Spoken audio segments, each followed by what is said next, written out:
Bismillahirrahmanirrahim. Assalamualaikum warahmatullahi wabarakatuh.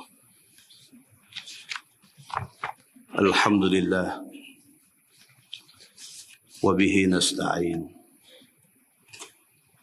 Ashhadu an la ilaha illallah wahdahu la syarika lah. Wa ashhadu anna Muhammadan abduhu wa rasuluh. ونصلي ونسلم على هذا النبي الكريم سيد المرسلين وعلى آله وصحبه أجمعين أما بعد أيها المؤمنون اتقوا الله أوصيكم وإياي بتقوى الله فقد فاز المتقون. Muslimin dan muslimat, mudah-mudahan dirahmati Allah Subhanahu wa taala. Di dalam sebuah hadis an Anas bin Malik radhiyallahu anhu qala qala Rasulullah sallallahu alaihi wasallam inna minan nas mafatih lil khair مغاليق للشر وإن من الناس مفاتيح للشر مغاليق للخير فطوبى لمن جعل الله مفاتيح الخير على يديه وويل لمن جعل الله مفاتيح الشر على يديه. Atau kama qal, hadis riwayat Ibnu Majah. Daripada Anas bin Malik radhiyallahu an. Kata dia, Nabi sallallahu alaihi wasallam bersabda. Nabi kata, inna minan nas mafatihal lil khair maghaliqa lisyarr. Nabi kata manusia ni ada macam-macam. Ada daripada kalangan manusia ni, dia menjadi kunci untuk membuka kebaikan. Dan dia menjadi penutup kepada kejahatan. Manusia ni macam-macam, tuan-tuan. Orang kata rambut sama hitam, hati lain-lain. Manusia kita tak boleh. Walaupun Nabi SAW kata, Nahnu nahkum bil-zawahir, Wallahu a'lamu bil-bawatin. Nabi kata kita hukum orang berdasarkan zahir dia. Tapi batin dia, Allah yang mengetahui. Walau apapun, manusia ni tetap merupakan makhluk Allah yang unik. Tak boleh baca pun kadang-kadang tu. Nampak baik tapi jahat. Nampak macam tak berapa baik tapi baik. Nabi SAW kata manusia ni macam-macam. Ada sebahagian daripada manusia ni mafatihal lil khair. Dia menjadi kunci kepada kebaikan. Melalui dia macam-macam kebaikan dia buat. Dia menjadi pencetus kepada idea kebaikan. Idea kalau keluar daripada dia, semuanya baik. Tidak cukup dengan itu, maghaliqa lisyarr. Dia menjadi penutup kepada pintu-pintu kejahatan. Ini satu jenis. Kalau nak baik, pergi cari dia ni. Dekat dia, semua baik. Hak tak baik tak ada. Tapi Nabi kata wa inna minan nas mafatihal lisyarr. Tapi ada sebahagian manusia yang dia menjadi kunci, menjadi pencetus kepada kejahatan. Wa maghaliqa lil khair, dan dia menjadi penutup kepada kebaikan. Ada macam ni. Segala yang jahat dia. Tak ada baik pada dia. Jadi manusia ni Nabi kata ada dua macam. Hak satu ni baik saja, jahat tak ada. Hak satu ni jahat saja, baik tak ada. Tapi Nabi kata fattuba liman ja'alallahu mafatihal khair ala yadayhi. Beruntunglah orang yang Allah Subhanahu wa taala jadikan dia ni kunci kebaikan. Ada orang baik, ada orang jahat. Beruntung orang baik. Nabi kata begitu. Siapa jadi orang baik, dia beruntung. Tuan-tuan, kita dah baca tasyahud dalam semayang. Selain daripada kita selawat, kita ucap salam ke atas Nabi SAW, kita juga ucap selamat ke atas hamba-hamba yang soleh. Kalau kita jadi orang soleh, soleh makna baik. Kalau kita jadi orang baik, 1.6 juta orang Islam dalam dunia ni semayang. Dalam sembahyang dia tahiyat, dia baca tasyahud. Dalam tasyahud tu dia doa kepada Allah supaya Allah bagi selamat kepada orang-orang yang baik. Doa tu dapat ke dia? Dengan syarat dia jadi orang baik. Automatik 1.6 juta orang Islam sembahyang masa tasyahud, dia doakan keselamatan untuk orang baik. Kalau dia orang baik, dia dapat doa tu. Maka Nabi kata apa? Fattuba liman ja'alallahu mafatiha al-khair. Maka beruntung orang yang jadi orang baik. Beruntung. Wa wailun liman ja'alallahu mafatiha syarr ala yadaihi. Dan celakalah orang yang jadi orang jahat. Pasal apa? Pasal orang jahat tidak didoakan kebaikan untuk dia. Muslimin dan muslimat yang dirahmati Allah sekalian, pemurahnya Allah Subhanahu wa taala dalam sebuah hadis riwayat daripada Ibni Abbas radhiyallahu anhuma, kata dia anin Nabi sallallahu alaihi wasallam فيما يروي عن ربه عز وجل قال رسول الله صلى الله عليه وسلم إن الله كتب الحسنات والسيئات ثم بين ذلك فمن هم بحسنة فلم يعملها كتبها الله له عنده حسنة كاملة فإن هو هم بها فعملها كتبها الله له عنده 10 حسنات إلى 700 ضعف إلى أضعاف كثيرة ومن هم بسيئة فلم يعملها كتبها الله له عنده حسنة كاملة فإن هو هم بها فعملها كتبها الله له سيئة واحدة أو كما قال. Hadis sahih riwayat Al-Bukhari daripada Abdullah bin Abbas radhiyallahu anhuma, kata dia Allah berfirman di dalam satu hadis qudsi, sabda Nabi, inna Allah katabal hasanat was sayyiat. Allah sudah tentukan pahala dan dosa. Ini Tuhan tentu. Buat baik, dia bagi pahala. Buat jahat, dia bagi dosa. Ini benda sudah ditentukan Allah Subhanahu wa ta'ala.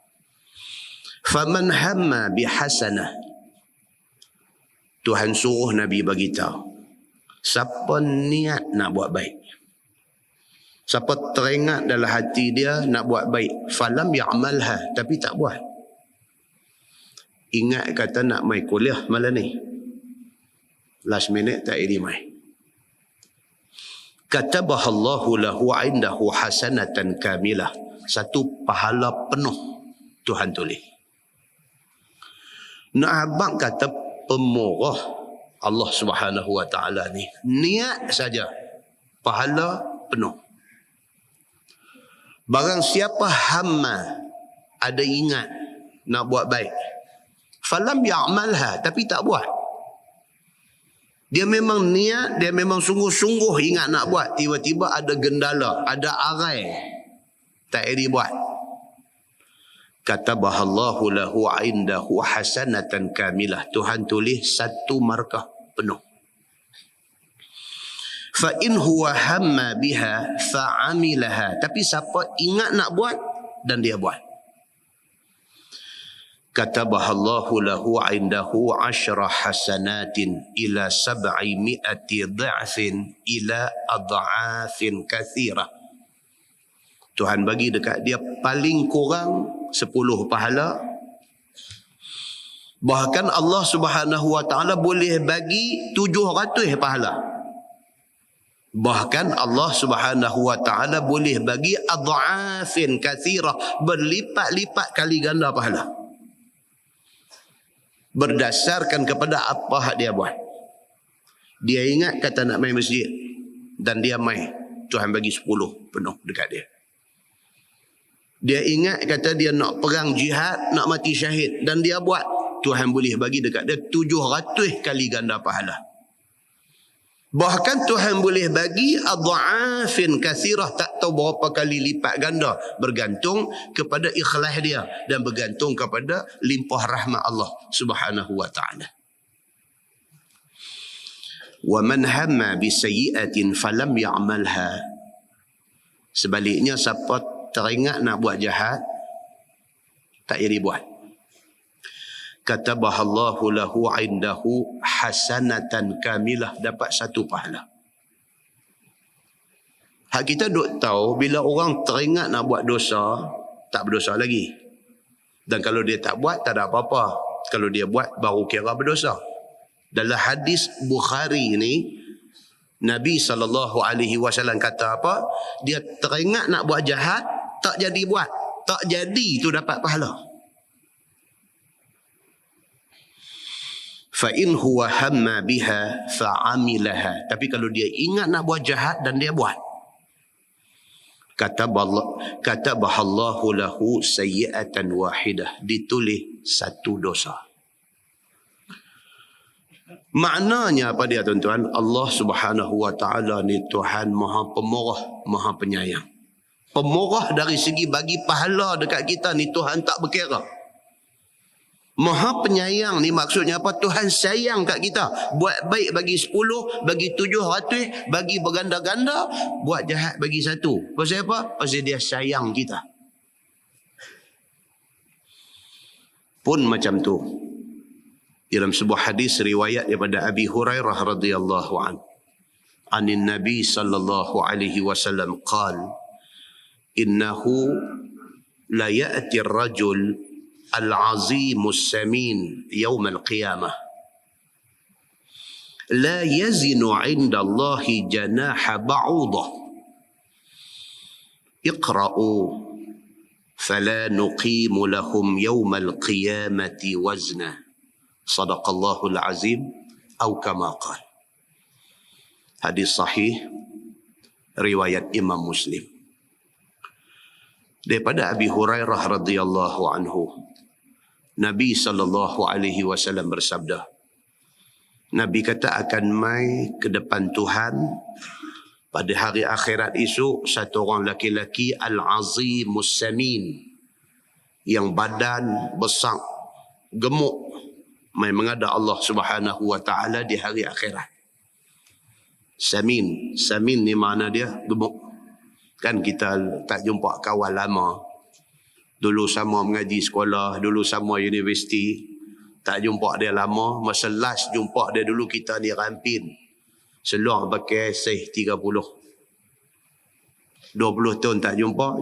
Jumpa kita pakai seh 44. Seh 44 ni double masa jumpa last dulu ni. Kawan kita bila nampak kita, dia kata, ya akhil karim anta samin. Dia kata, ya akhil karim, weh kawan, dia kata anta samin. Oi, hang gemuk lah ni. Samin, itu makna dia. Nabi SAW kata, innahu la ya'ti ar-rajulul azimus samin yaumal qiyamah. Hari kiamat esok, satu laki-laki al-azim, besar, as-samin, gemuk pula lagi, pergi menghadap Allah Subhanahu wa taala. La yazinu 'inda Allahi janaha ba'udah. Apabila ditimbang amal dia, pahala dia tidak lebih daripada berat sebelah sayap nyamuk.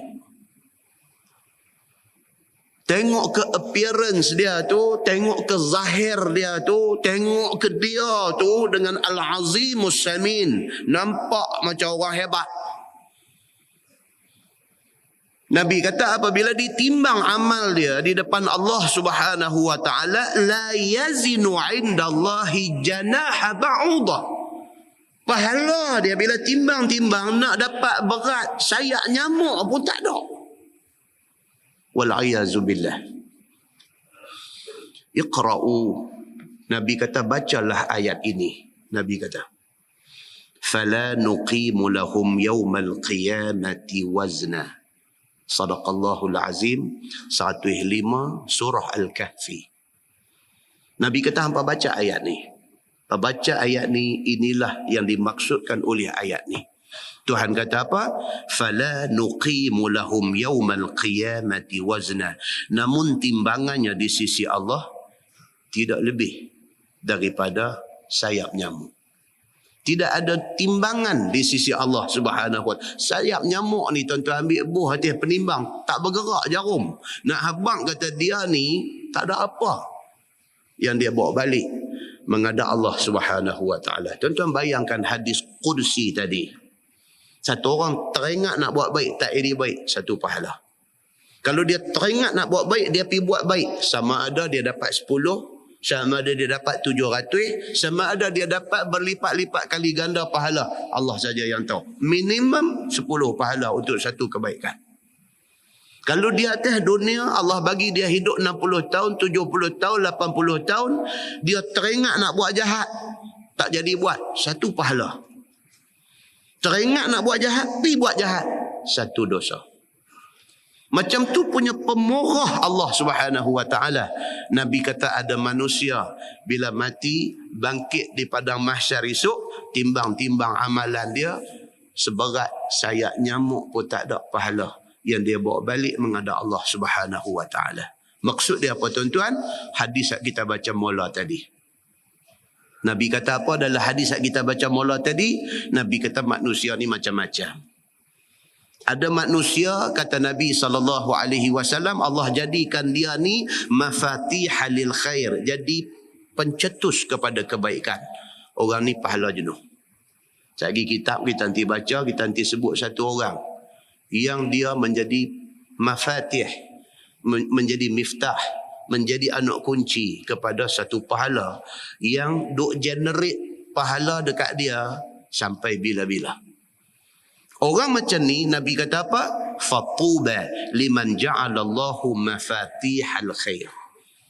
Untung orang yang di atas dunia dia menjadi pencetus, menjadi pemula, menjadi orang yang mula buka pintu kepada satu pintu kebaikan.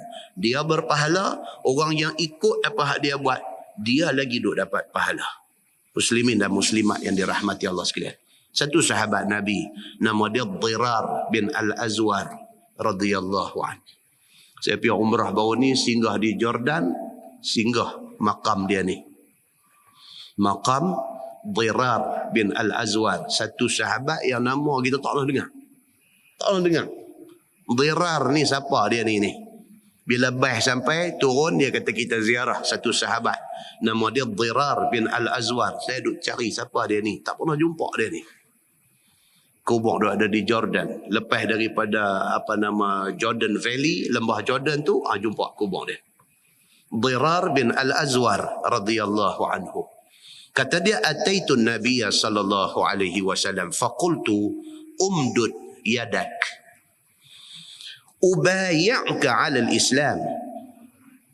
Qala Dirar, summa qultu taraktu al-qidah wa 'azf al-qiyan wal khamr wa karril muhabbar fi ghamrah wa hamli 'ala al-musyrikin al-qitala faya rabbi la ughbanan safqati faqad bi'tu mali wa ahli wa ibtidala. فقال رسول الله صلى الله عليه وسلم ما غبنت صفقتك يا ضرار Atau kama qal, hadis riwayat Imam Ahmad. Daripada Dirar bin Al-Azwar radhiyallahu an. Dia kata, aku jumpa Nabi sallallahu alaihi wasallam. Dirar, dia pergi jumpa Nabi sallallahu alaihi wasallam. Sampai depan Nabi, dia kata, umdud yadak.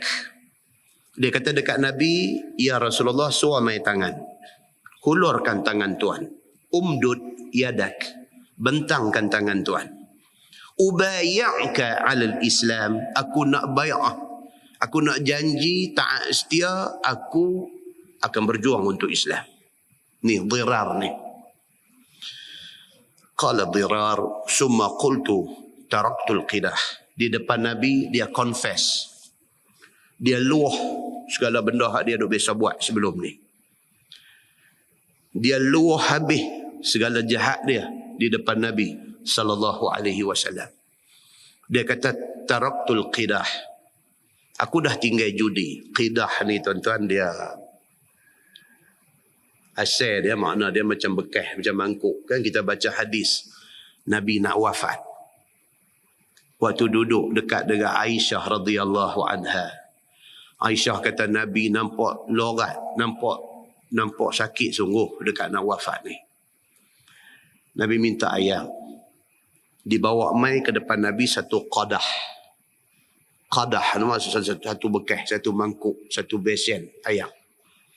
Nabi celup tangan dia dalam ayam tu, Nabi sapu di muka. Itu qadah asalnya. Dimaksudkan dalam hadis ni, al-qidah ni sejenis judi yang menggunakan bekas macam tu. Dia panggil qidah.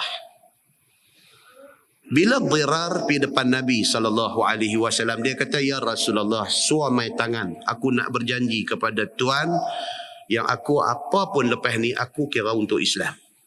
Dia kata dekat Nabi, taraktul qidah. Judi aku tinggal habis. Maknanya sebelum ni dia kaki judi. Aku tinggal dah judi ni. Wa azfal qiyan. Aku tinggal dah segala keseronokan menyanyi dan penyanyi. Azfa ni maksudnya muzik tu. Muzik tu dia panggil azf. Al-qiyan, qainat. Apa penyanyi. Tuan-tuan kita baca hadis. Apa? Nabi kata, iza fa'alat ummati 15 khaslah halla bihal bala.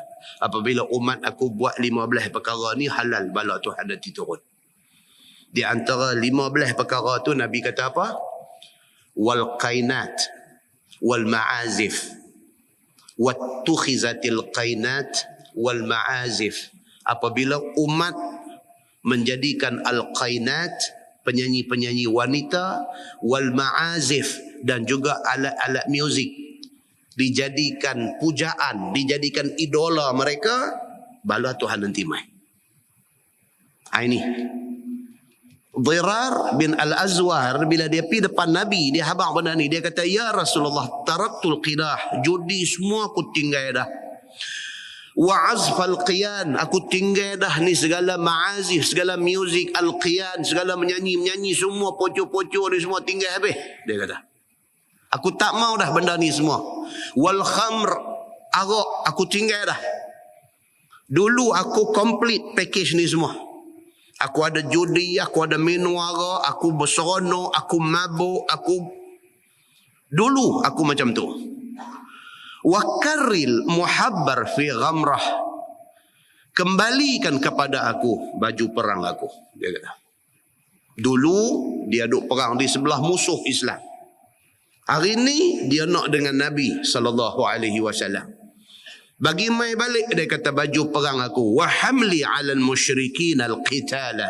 Dia kata, bekalkan kepada aku benda-benda ni semua untuk aku berjuang melawan musuh. Dia kata, fa ya rabbi la ughbanan sabqati. Dia kata, wahai Tuhanku, mudah-mudahan aku tidak tertipu dengan habuan yang bakal aku dapat nanti. Aku tinggal benda-benda ni semua, aku pegang Islam. Aku akan dapat pahala. Mudah-mudahan pahala ini tidak menipu aku. Dia kata, aku tak mau, tuan-tuan, ramai tuan-tuan, orang merapu berubah jadi elok, merapu balik. Ramai. Bukan di Malaysia, bahkan di seluruh dunia. Merapu ni tak ada. Tak ada contoh punya merapu. Tak tahu berubah. Berubah ni sampai kita takut tengok. Berubah dia tu sampai kita jadi takut tengok.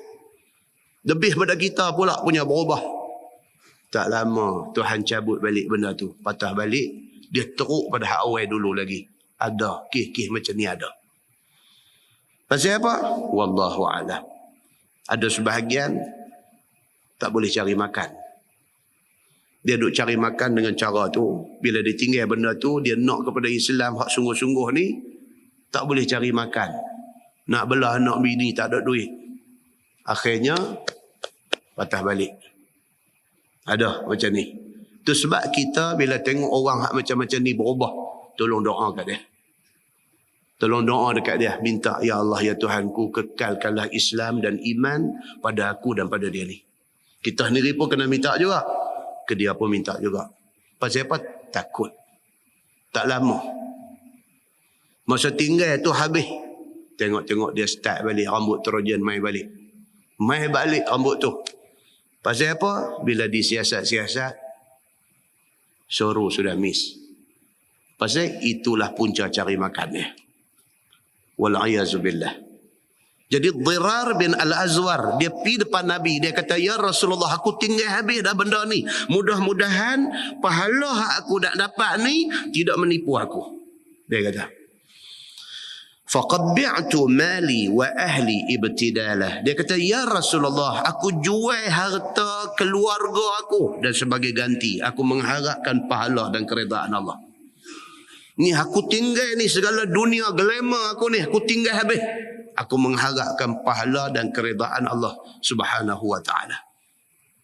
Nabi SAW bila dengar macam ni, faqala Rasulullah SAW, ma ghubinat safqatuka ya Dirar. Nabi kata, wahai Dirar, apa yang hang hilang, hak dia sebut tadi, keseronokan dia, glamour dia, apa semua, apa yang hang hilang itu sama sekali tidak akan merugikan kamu.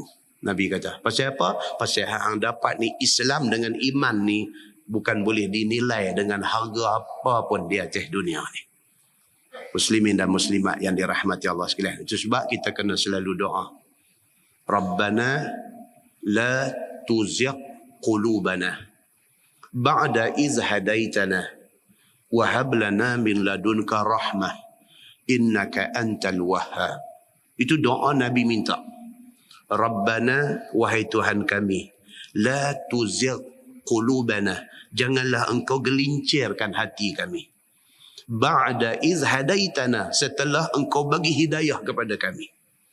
Wahab lana min ladunka rahmah, dan bagilah kepada kami dari sisi engkau belah kesian. Kesianlah ke kami ni. Dulu kami teruk, ni baru sedang. Kesianlah ke kami. Jangan balik kami ke zaman tu. Wahab lana min ladunka rahmah innaka antal wahhab. Ya Allah, engkaulah Tuhan yang maha memberi. Tuhan boleh bagi hidayah, tidak ada orang lain boleh bagi. Dialah Tuhan yang maha memberi. Hidayah tu dia dah bagi ke kita. Jangan dia gelincirkan kita daripada hidayah yang dia dah bagi. Mudah-mudahan muqaddimah itu memberi manfaat kepada kita insya-Allah. Kita menggunakan Bahrul Mazi jilid 12. Bahrul Mazi jilid 12 muka surat 141.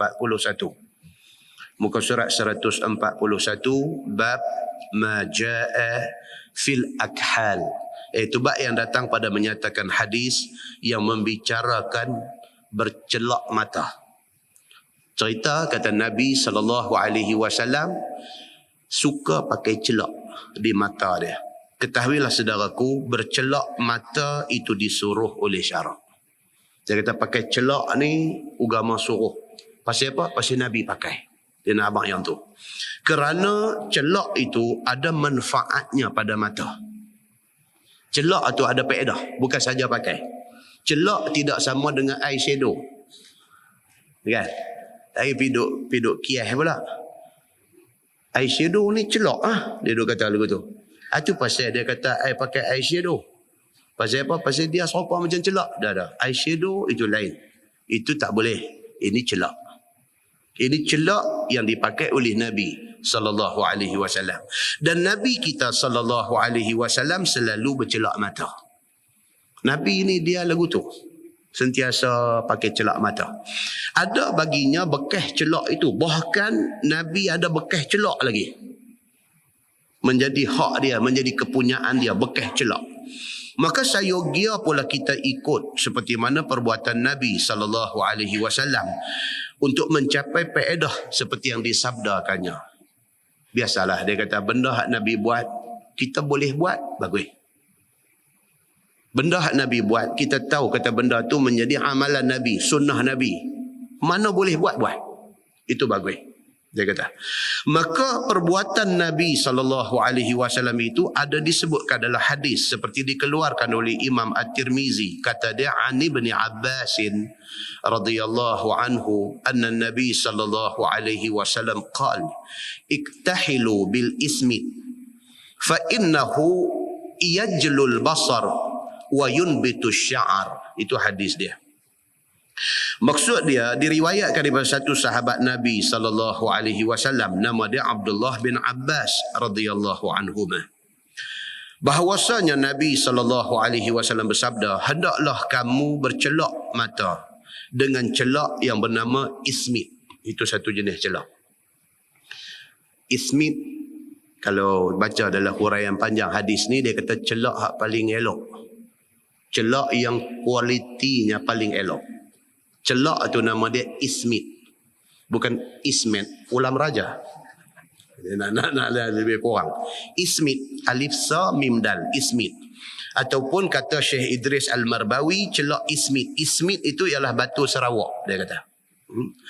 Bercelak itu boleh palitkan 3 kali sebelah kanan, 3 kali sebelah kiri. Nabi pakai lagu tu.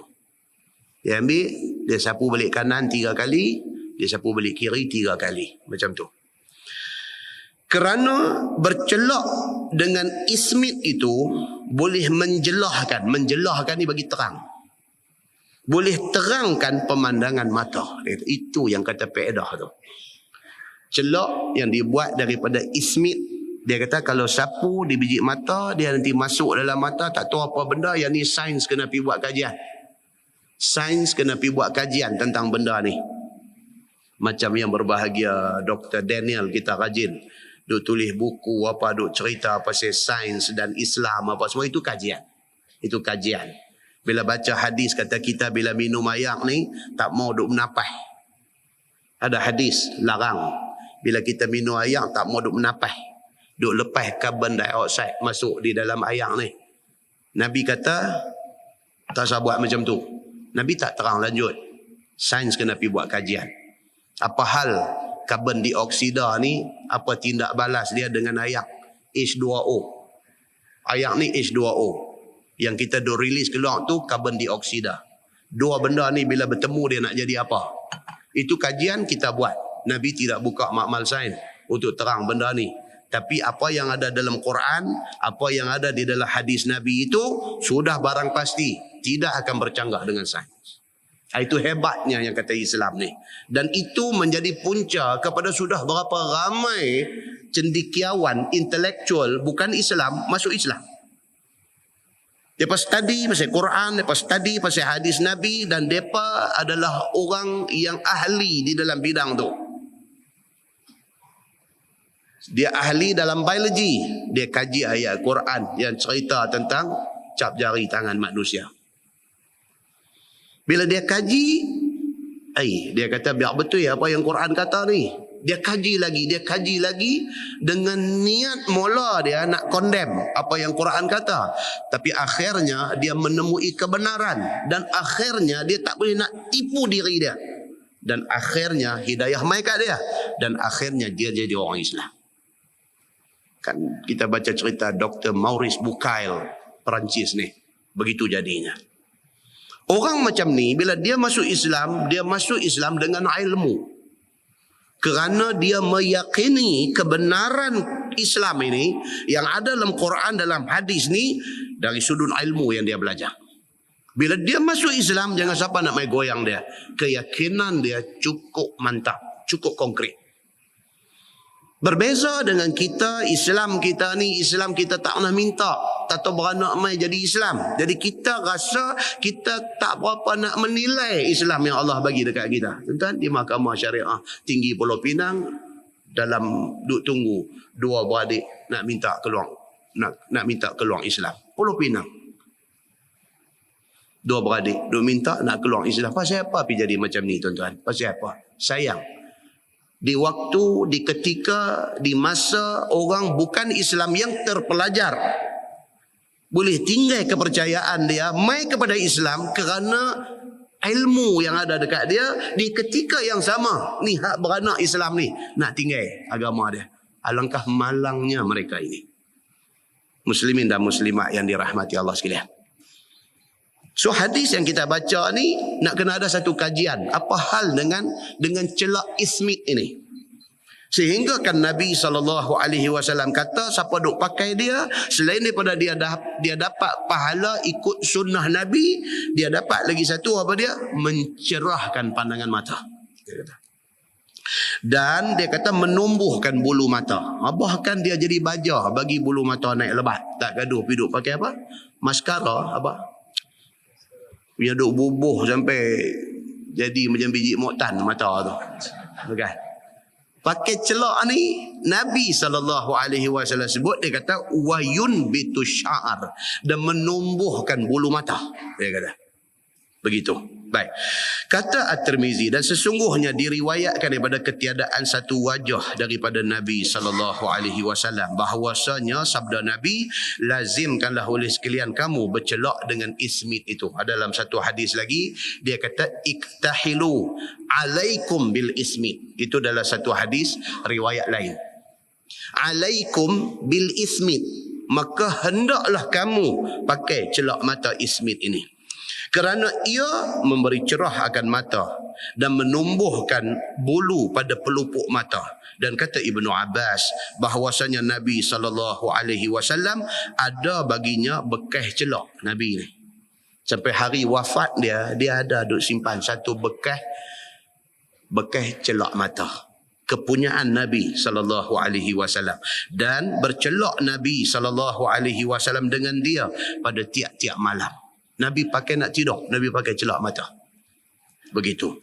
Dia kata 3 kali dipalitnya sebelah kanan dan 3 kali dipalitnya sebelah kiri. Katanya, dan pada bab ini ada riwayat daripada Jabir dan Ibni Umar, dan bermula hadis ini hasan lagi gharib. Tajuk baru dia kata bab fin nahyi an ihtimali as-samma wa ihtiba'i fi thawbil wahid. Itu bab yang datang pada menyatakan hadis yang menunjukkan tegah ataupun larangan selimut yang gulung badan di dalamnya. Ini yang kita duk gezek 2 bulan dah tak boleh nak baca ni. Malam ni dia baru nak baca. Tegah duk dalam satu kain gebang ataupun kain selimut. Kira lagu macam tepung bungkus lagu tu yang dalam tu. Tak ada pakaian apa. Satu seluang apa pun tak ada. Kot-kot nak ada satu seluang Superboy pun tak apa dah. Seluang Superboy pun tak ada. Seluang Superman pun tak ada. Apa pun tak ada. Tepung bungkus itu aja dengan kain selimut tu aja. Ni tajuk malam ni. Dia kata dan juga ditegah duduk ihtibak di dalam kain sehelai. Ihtibak ni duduk apa? Duduk di atas lantai ni berdiri lutut naik 2 macam tu. Lepas tu peluk lutut, lepas tu buh dagu atas lutut. Tu dia panggil al-ihtiba' dalam bahasa Arab. Ataupun dia kata duduk muhtabi. Dia kata. Kan? Dalam hadis kata Nabi SAW, sahabat kata dia tidak pernah tengok Nabi nampak sangat khusyuk. Melainkan dia kata lepas sembahyang subuh. Lepas sembahyang subuh, Nabi duduk di dataran Kaabah tu. Nabi duduk ihtiba'. Nabi duduk, angkat lutut naik 2 lagu tu, Nabi peluk lutut dia, mata Nabi duduk tengok Kaabah tu. Keadaan Nabi tu dilihat oleh sahabat sangat khusyuk. Itu duduk ihtiba' ataupun duduk muhtabi. Dan duduk itu dilarang ketika khutbah. Waktu khutbah kalau duduk lagu tu makruh. Ada larangan dia. Dalam keadaan biasa, dalam keadaan lain duduk macam tu tidak dilarang. Bahkan Nabi SAW ada duduk begitu. Baik. So yang dilarang ni apa dia? Dia kata duduk tidur bungkus dengan kain gebang ataupun kain selimut, dalam lagu tak ada apa. Ataupun yang kedua, duduk macam tu, duduk berdiri lutut, duduk peluk lutut tu, pakai kain belekat selai aja lagu tu, tutup lagu tu. Macam dulu, minta maaf lah. Dulu kan, dulu lah tak ada dah. Dulu orang-orang laut, orang-orang duduk tepi pantai. Dia nak pergi tambah pelaburan di tepi pantai, inilah kedudukan dia. Satu kain belekat ya, dia turun pergi, dia beralih kiri, beralih kanan, dia kata line clear. So satu kain pelekat dia bubuh bagi nampak kepala macam penyu bertelur tu saja. Maka dia pun bertelur di situ. Siapa pula nak pi atas niat yang sama, tak, masa tu tak cerah lagi. Ni subuh ni gelak-gelak lagu nak cerah tak cerah tu, kalau tak hati-hati terpijaklah pesaka kawan ni. Kan? Ini dilarang oleh agama. Bukan larang pi tambah pelaburan tu dah. Larang tu pi selai kain saja tu turun pi tu dilarang. Dia kata duduk berangkung di dalam sehelai kain. Ketahuilah saudaraku, dia kata dua macam rupa kelakuan menggunakan pakaian yang ditegah syarak. Yang pertamanya istimalus samma, iaitu berselimut dengan selai kain. Seperti kain gebang, dia kata. Dan tiada atas badannya apa pakaian pun selain daripada gebang itu. Nah, abang kata, koboi lagu tu aja. Kan, dia kata itu ditegah. Iaitu digulungkan gebang itu ke badan dia dengan tangan sebelah sampai ke bahu. Nah, abang ni nak kata selimut ni. Selimut habis satu badan ni. Dan tinggal sebelah tidak bergulung sama. Duk dalam kain gebang tu, sama ada dua-dua tangan duk dalam selimut, ataupun satu tangan duk luar selimut, satu lagi duk dalam selimut. Dia kata, itu keadaannya. Baik, dia kata ataupun digulungkan gebang ke badannya sekali dengan dua-dua belah tangan duduk dalam kain selimut itu, maka tiada sesuatu keluar daripada gulungan itu. Duduk bungkus dalam kain selimut, dia saja duduk dalam tu. Tak boleh, dia kata begitu. Maka kelakuan yang demikian itu ditegah oleh agama. Bermula dalilnya adalah hadis yang dikeluarkan oleh Imam At-Tirmizi. Kata dia an Abi Hurairah, anna Nabi sallallahu alaihi wasallam naha an libsataini. Satu, as-samma, dia kata. Diriwayatkan daripada satu sahabat Nabi sallallahu alaihi wasallam, nama dia Abu Hurairah radhiyallahu anhu, bahawa Nabi sallallahu alaihi wasallam menegah daripada dua jenis pakaian. Libsataini, libas ni makna pakaian. Libas Melayu dia sepak takraw, dia libas juga. Nanti libas Melayu, libas Arab pakaian, libas orang putih seluar jin. Tiga bangsa pakai satu nama tu. Baik. So dia kata ada dua jenis pakaian libsataini yang ditegah, iaitu yang pertamanya gulung badan dalam satu kain gebang, satu kain selimut, seperti yang disebut keterangannya di atas tadi. Yang tu tak boleh. Baik, menggulung semua badan dengan umpama gebang, itu ditegah oleh syarak. Tak boleh. Kata Imam Nawawi di dalam Syarah Muslim, telah berkata ulama, jika menggulung semua badan dengan kain gebang itu sehingga tidak ada apa satu keluar daripada tangannya, maka itu makruh. Gulung semua sekali sampai dua-dua tangan semua tutup, makruh, dia kata. Kerana apabila datang masa mau menggunakan tangan, maka sudahlah payah mengeluarkannya. Bila dia main terkejut, tergempak, nak guna tangan duduk dalam kain selimut, jadi payah. Entah kan datang nyamuk gigit ataupun tebuan tanah datang sengat. Contoh. Dia buat contoh ni. Duk bungkus dalam kain selimut lagu tu, tebuan nak main ketit.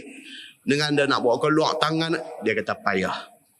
Jadi dia kata buat apalah kita pergi buat benda nak bagi payah ke kita sendiri. Begitu. Maka bagaimana mau menggunakan tangan dengan cepat kalau dua-dua tangan duduk dalam kain selimut? Ataupun jika digulung gebang itu ke badan, kemudian diangkat sebelah naik ke bahu dan sebelah tangan keluar, maka badan semua bertelanjang di dalam gebang itu, maka haram yang demikian itu memakainya. Kalau sampai tak ada apa duduk dalam tu, itu haram. Tuan-tuan, lebih-lebih lah ni zaman tsunami ni. Lagilah pula pukul 3 pagi kita istimalus samma. Kita duduk tidur lagu koboi dalam kain selimut selai saja. Tahu-tahu dia main bergoyang. Dia main tsunami. Bila terkejut ni tuan-tuan, dia lari turun tu, dia terlupa.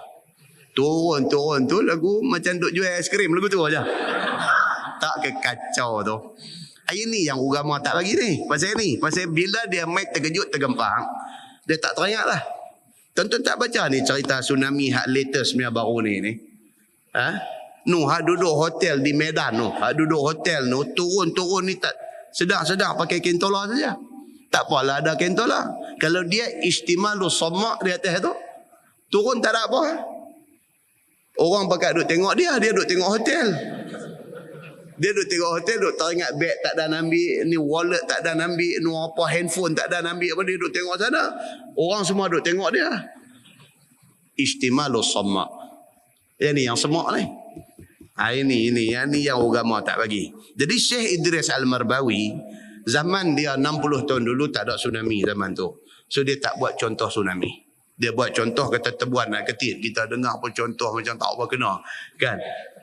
Contoh hak lebih kena zaman lah ni, contoh tsunami. Teruslah kata tsunami lah. Rumah terbakar. Wal'iyazubillah. Rumah terbakar. Tahu-tahu orang duk riak api. Kita pun dengar cepuih lompat turun. Istimalus somak. Kacau lah.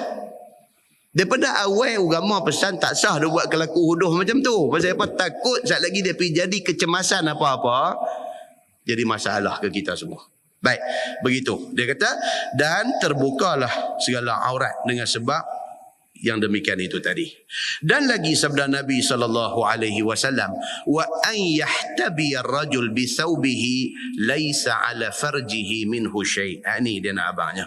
Dan bahawasanya dia kata duduk menyerangkung satu laki-laki dengan pakaiannya, tiada atas kemaluannya daripada sesuatu. Kain pelekat selai aja, dia duduk kira duk tarik kain pelekat tu, selimut nampak kepala aja keluar. Kemungkinan dia apa? Dia kata, kemungkinan dia kawan nak duduk depan tu duduk tengok benda lain. Bila kain tu, dia buat solom pergi sampai nampak kepala saja. Duk pacak lutut naik lagu tu. Buah rambai lah. Buah rambai lah. Kawan duduk betul depan sana duduk tengok. Allah, dia kata, Pak Haji ni tak sedonoh sungguh lah.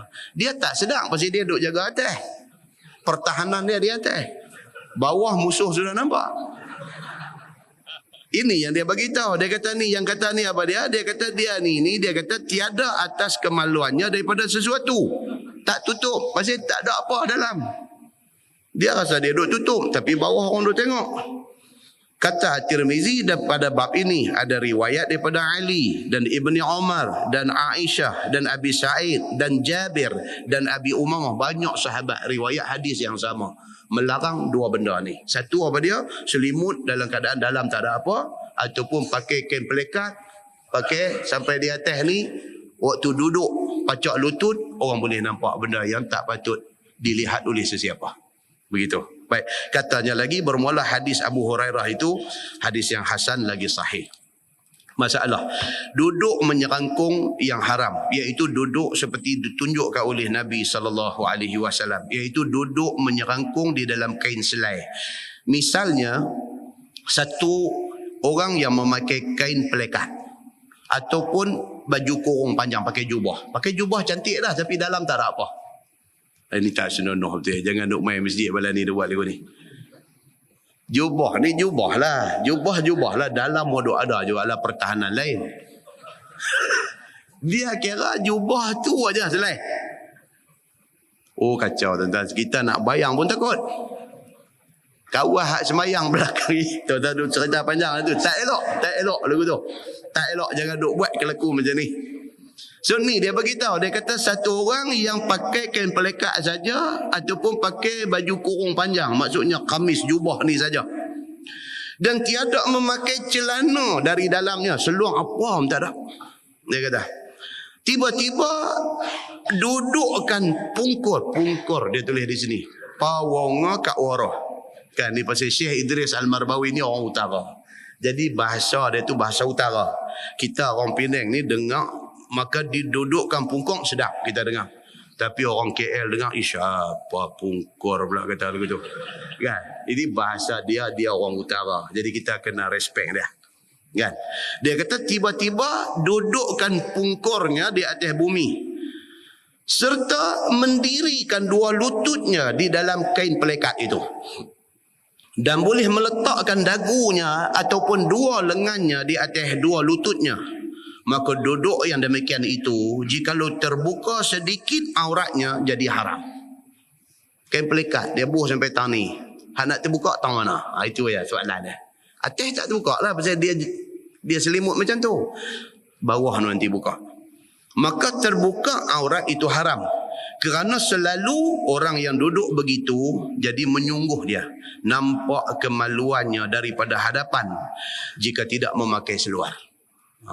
Jadi depan tu dia kata free show. Dia kata kita dapat hari ni. Kan? Hak nak tengok, hak tak mau tengok, leceh. Adapun jika ada memakai celana, kalau ada pakai seluar, terpelihara ia daripada itu. Kalau pakai seluar, walaupun pakai seluar pendek, pakai jubah tapi dalam seluar pendek, at least adalah satu protection, dia panggil pertahanan tu. Baik, jika duduk seperti yang demikian itu sekalipun, kalau dia duduk macam tu pun tapi ada seluar pendek, at least ada satu pertahanan, dia kata. Dan itulah yang menyebabkan datang haramnya. Baik, kemudian tajuk fi muwasalati sya'ar. Itu bab yang datang pada menyatakan hadis yang membicarakan memakai cemara, yakni menambah rambut lain. Kita dah baca di Masjid Jelutong yang ni, cerita tentang larangan pakai rambut palsu. Ataupun bagi mahkamah dulu. Mahkamah dulu hakim pakai rambut Princess Light tu. Dia panggil wig. Dia panggil wig, W-I-G, wig. Wig tu haram. Dan kita dah cerita dah di Masjid Jelutong hari tu. Orang yang jadi mafatih lil khair, menjadi pencetus kepada kebaikan dalam tajuk ni. Siapa dia? Hakim Tan Sri Hashim Yub Abdullah Sani. Saya ingat tahun berapa dulu, tahun 70-an ke 80-an macam tu dulu. Saya dulu mengaji sekolah lagi masa tu. Masa tu yang Arif Tan Sri Hashim Yub Sani ni, dia jadi hakim mahkamah tinggi ke apa ke masa tu. Dia hakim yang pertama di Malaysia ni, tak mau pakai wig tu. Dulu semua hakim pakai wig rambut Princess Light tu. Dia tak mau. Mungkin dia zaman tu dia duk pergi mengaji, dia jumpa hadis ni dan dia tak mau buat benda tu. Dia menjadi pencetus, menjadi pemula kepada kebaikan. Sebab apa? Sebab pakai wig itu haram. Ini sekali kita nanti baca apa hadis dia yang kata benda tu haram. Sekian lama semua hakim pakai, mai tang dia tahu pakai, dan dia ubah daripada pakai wig tu. Hakim pakai tu, kalau hakim mahkamah tinggi dia pakai lagi panjang. Kalau hakim mahkamah ni pakai hat pendek. Lagu tu. Dia ubah daripada wig dia pakai songkok. Jadi satu kejutan pada masa tu dalam institusi kehakiman Malaysia, satu kejutan.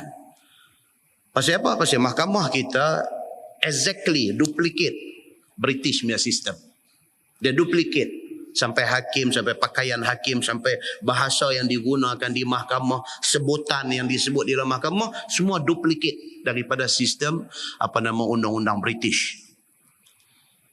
Jadi sudah sewajarnya dibuat pindaan. Macam kita kata budak-budak pengakap di sekolah kan, bila tabik 3 jari. 3 jari ni pasal apa? Pasal apa 3 jari? Pasal scout ni Lord Baden-Powell, orang yang introduce scouting ni. Dia orang Kristian. So 3 dengan Kristian ni cantik lah. Kan? Dia dengan Trinity dia ni. So bila dia buat scout, dia perkenalkan tabik 3 jari. Islam, orang Islam di Malaysia tidak salah kalau nak aktif di dalam pasukan scout. Tidak salah. Tapi modify lah. Modify lah tang mana patut. Modify. Instead of tabik 3 ni, kita buat tabik macam tu kah? Macam mana polis tabik tu? 5 jari. Nak polis kah? Nak buat lagu Ashkar lagu tu kah? Macam mana kah? Tak apa. Lagu mana pun tak apa. Tapi tak salah 3. Pasal apa? Takut. Sekali lagi kok menyerupai fahaman mereka. Takut yang tu. Pindaan itu tidak bawa apa-apa. Kalau kita faham, kalau kita reti, kalau kita, bagus dibuat pindaan itu. Maka Tan Sri Hashim Yub Abdullah Sani, dia pindah. So dua benda yang dia pindah pada masa tu. Yang pertama apa dia? Wig ganti dengan songkok. Sampai hakim yang bukan Islam pun pakai songkok hari ni. Okey? Dia dapat pahala pasal dia ubah benda tu daripada benda yang dilarang oleh agama kepada benda yang baik. Dia dapat pahala. Dan selagi mana sistem kehakiman yang duk ada ni duk buat macam tu, selagi tu dia duk generate pahala untuk Tan Sri Hashim Yub Sani. Beruntung dia. Ni yang Nabi kata dalam hadis yang kita baca mukaddimah tadi, Nabi kata apa? Fatuba liman, maka beruntunglah kepada orang mafatihal khair, yang memulakan buka anak kunci kepada kebaikan. Beruntung dia. Nah, so Tan Sri Hashim Yub Sani yang kedua dia ubah apa? Panggilan dalam mahkamah. Dulu lawyer ataupun apa pegawai pendakwa ke apa ke address hakim sebagai my lord dulu. My lord. My lord ni maksud dia apa? Weh, kalau translation Quran, my lord tu refer kepada Allah Subhanahu wa taala. Oh my lord. Dia ubah. Tak mau panggil my lord, panggil yang arif. Yang arif. Dan alhamdulillah, perubahan yang dicadangkan oleh dia diterima. Dan sampai hari ni orang duk pakai lagu tu, sampai hari ni dia dapat pahala insya-Allah. Muslimin dan muslimat yang dirahmati Allah sekalian, membuat perubahan kepada kebaikan itu disuruh. Tapi nak kena kuat lah. Nak kena kuat. Pasal apa? Pasal belum tahu kita buat tu orang boleh terima ke tak. Kalau orang tak boleh terima, kena kita. Maka orang yang mempunyai jiwa yang kuat, dia boleh memimpin perubahan ini. Perubahan daripada tak baik kepada yang baik. Daripada yang dilarang Allah kepada yang disuruh oleh Allah Subhanahu wa ta'ala. Dia berjaya buat benda ni. Kan? Pasal apa? Pasal hadis riwayat daripada Muawiyah radhiyallahu an. Kata dia, inni sami'tu Rasulullah sallallahu alaihi wasallam yanha an hazihi al-qussah. Kata Muawiyah, dia kata aku dengar Nabi sallallahu alaihi wasallam melarang pakai qussah, pakai wig ataupun pakai rambut palsu. Muawiyah kata aku dengar, telinga aku dengar Nabi terang-terang larang tidak boleh pakai rambut palsu. Wig tak boleh pakai. Wa yaqul, dan sabda Nabi sallallahu alaihi wasallam, inna ma halakat banu Israel hina takhazaha nisa'uhum. Nabi kata sesungguhnya di antara punca kebinasaan Bani Israel ialah apabila orang-orang perempuan daripada kalangan Bani Israel duk start pakai rambut palsu. Allah marah di antara sebab kebinasaan Bani Israel. Nabi kata, dan hadis itu hadis sahih riwayat Imam At-Tirmizi. Tak boleh. Tuan-tuan, kalau rambut palsu orang perempuan pun tak boleh pakai. Hadis ni kata apa? Bani Israel, orang perempuan Bani Israel pakai, Tuhan marah. Di antara sebab mereka dibinasakan adalah sebab tu. Kalau orang perempuan pun tak boleh pakai rambut palsu, bolehkah orang laki-laki pergi berlakon jadi pondan, pergi duk pakai rambut palsu? Lagi tak boleh. Hari ni kita dihidangkan, kita dijamu dalam TV ni, pak-pak lawak ada dalam TV ni semua, jantan piduk pakai lagu perempuan tu, sudahlah pakai perempuan itu salah. Piduk bubuh rambut palsu nak pergi jadi perempuan, lagi salah. Tak ditegur. Tak ditegur. Benda ni wajib ditegur supaya kesalahan itu dapat dihentikan. Ini tajuk yang kita sebenarnya dah baca di Masjid Jelutong dulu. Okay. Dan lagi satu dia kata apa? Ani bin Abbas qal la'ana Rasulullah sallallahu alaihi wasallam al-mutashabbihat birrijal minan nisa wal mutashabbihina bin nisa minar rijal. Ni hak last kuliah di Jelutong hari itu. Rasulullah sallallahu alaihi wasallam melaknat perempuan nak jadi orang jantan, tomboy. Dan Nabi sallallahu alaihi wasallam melaknat orang jantan nak jadi perempuan, pondan. Baik tomboy, baik pondan. Dilaknat oleh Allah, dilaknat oleh Nabi SAW. So itu tajuk saya ingat tak payah baca. Pasal kita dah baca di Jelutong dan tuan-tuan pun dah faham benda tu. Tuan-tuan buka muka sebelah bawah. Perenggan yang second last. Yang tu kita baca. Pasal ada satu benda yang kita nak kena tahu. Muka surat sebelah, perenggan dua daripada bawah. Masalah dia kata memakai rambut palsu dengan rambut yang bukan daripada anak Adam. Kalau rambut palsu tu dibuat daripada rambut manusia, terang tak boleh. Baik, now rambut palsu tapi bukan dibuat daripada rambut manusia, dia buat pada benda lain. Benda lain tu apa? Kata Imam Nawawi di dalam syarah Muslim. Dan jika ditaruh rambut palsu itu dengan rambut lain daripada rambut anak Adam. Rambut palsu tu dibuat tak pakai rambut manusia, tapi dia pakai bulu kambing ke, dia pakai bulu apa ke, dia pakai bulu lain daripada rambut anak Adam. Maka padanya tafsil. Dia kata ada beza pendapat, ada detail pendapat daripada kalangan ulama. Iaitu jika ada ia rambut najis, iaitu rambut bangkai ataupun rambut barang yang tidak dimakan dagingnya, dan apabila bercerai daripada binatang itu pada masa hidupnya, maka ia itu haram juga. Nah, baik. Tuan-tuan tengok sebelah tu. Sebelah tu dia sambung lagi yang kita baca dah di Masjid Jelutong tu. Dia kata juga dilarang dalam hadis itu ialah orang yang tattoo badan. Orang yang tattoo badan dia. Dia pergi duk buat bentuk gambar burung merak, gambar perempuan apalah, pergi buat gambar ulang dan sebagainya. Tattoo badan ini dilarang oleh agama. Bahkan dia kata apa? Tattoo badan ni kalau dibuat semasa dia jahil, tak reti agama. Bila satu masa esok dia ditakdirkan reti agama, benda tu dah ada di badan dia. Buat masa jahil. Dia kata apa di sini? Dia kata wajib dihilangkan selagi mana tidak membawa kepada kemudaratan. Kalau boleh bagi hilang, kena bagi hilang. Tapi kalau nak bagi hilang tattoo tu boleh membawa kepada hilang nyawa misalnya, ketika itu dimaafkan tetapi hidup dalam berdosa. Nampak tuan ni? Ni budak-budak muda kita hari ni kadang-kadang lah sakit kepala duk fikir pasal depa ni.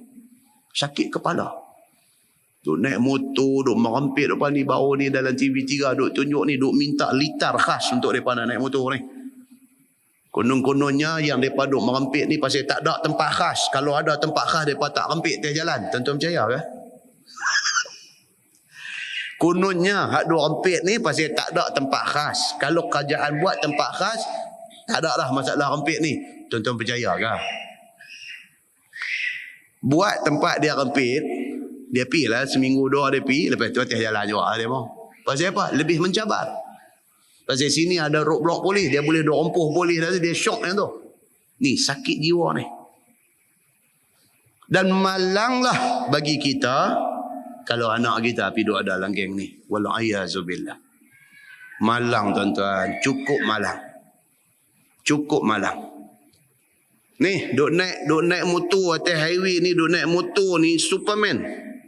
Kaki duk lunjung belakang ni. Dia tu duk straight lagu tu. Tuan-tuan, pergi tahan tengok anak siapa? Anak orang kita. Anak orang kita. Nak jumpa anak orang lain tak ada tuan-tuan. Tak ada. Hak duk pergi buat benda yang merugikan diri, merugikan masa depan, menyusahkan hati ibu bapa ni, orang kita. Awak jadi macam ni. Muslimin dan muslimat yang dirahmati Allah sekalian. Hak pergi duk ni yang kata vandalism, hak pergi duk pejahanam segala kemudahan awam ni. Siapa dia? Kebanyakan budak kita. Pergi sekolah tak mau mengaji, dia pergi duk rembuk apa dalam bilik air tu, pergi rembuk cermin muka bagi pecah, kepala pancung dia tendang bagi tercabut. Hak nak susah tak boleh basuh berak, siapa dia? Dia lah. Hak sat lagi masuk pancung, sat lagi sakit perut, nak basuh tak boleh nak basuh ni, siapa dia? Dia juga. Yang sekolah asrama pergi duk belajar kungfu tendang pintu bilik air bagi relai ni, siapa dia? Budak kita. Kadang-kadang tuan-tuan cakap benda ni boleh tak baca kitab. Ni kalau cakap benda ni kekecewaan kita ni. Pasal apa anak bangsa kita duk jadi lagu tu? Muslimin dan muslimat yang dirahmati Allah sekalian. Kadang-kadang ya Allah duk minta dekat Tuhan, ya Allah bagilah petunjuk kepada semua budak-budak ni. Janganlah jadi macam ni. Belum bercakap soal pergi jadi penagih dada, belum bercakap duk kena sembung ayam di pusat serenti, belum bercakap benda tu lagi. Ni baru bercakap duk naik motor derai, duk tendang kemudahan awam bagi rosak, telefon dia duk pergi rentak wire bagi putui, pergi dekat-dekat nak raya dalam bulan puasa, orang duk puasa, orang duk tarawih, dia pergi duk lepas meracun dalam public phone. Pergi duk perosok kabat, masuk dalam public phone tu cucuh bagi jahanam. Seronok. Apa benda yang dia dapat pun tak tahu. Muslimin dan muslimat yang dirahmati Allah sekalian. Inilah benda yang agama duk pesan tak mau bagi jadi. Melarat pergi sampai tattoo badan. Pasal apa? Nak tunjuk ke gangsterism dia tu. Pergi berkawan dengan orang bukan Islam, hak tattoo ni banyak orang bukan Islam. Dia pergi berkawan dengan mereka, dia pun tattoo badan. Sampai bila nak duduk dalam jahil ni tuan-tuan? Habis-habis tak ada dia main umur 60 esok, dia pun nak kena tengok juga masjid siapa tu imam. Umur 60. Nak kena tengok juga masjid ni siapa tu imam. Baru duk main baru duk dengar tajuk ni, dia tak main seram sejuk.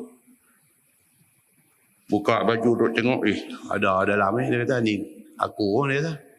Tuan-tuan, bila duk main pula tajuk ni, dia duk baca pula tempat kena cacah ni, kena tattoo itu jadi najis dia kata.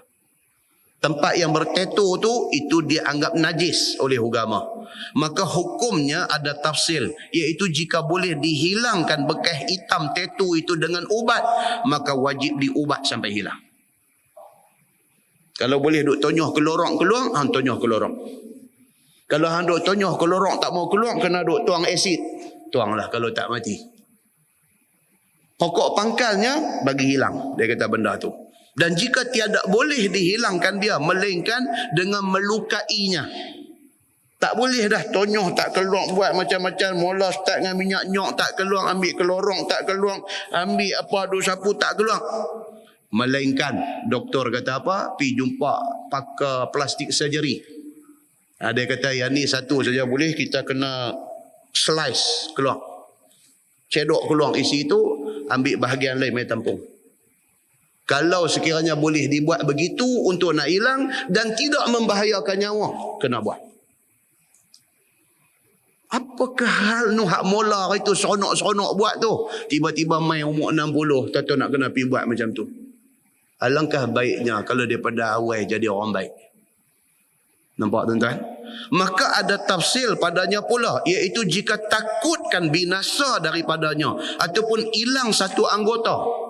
Kalau dia tattoo di lengan ni, pergi jumpa doktor hak baru belajar, dia tak apa nak cakap elok, dia tengok-tengok dia kata kena kerat tau ni, dia kata. Kawan tak mengaji tak apa nak ni lagi, yang baru.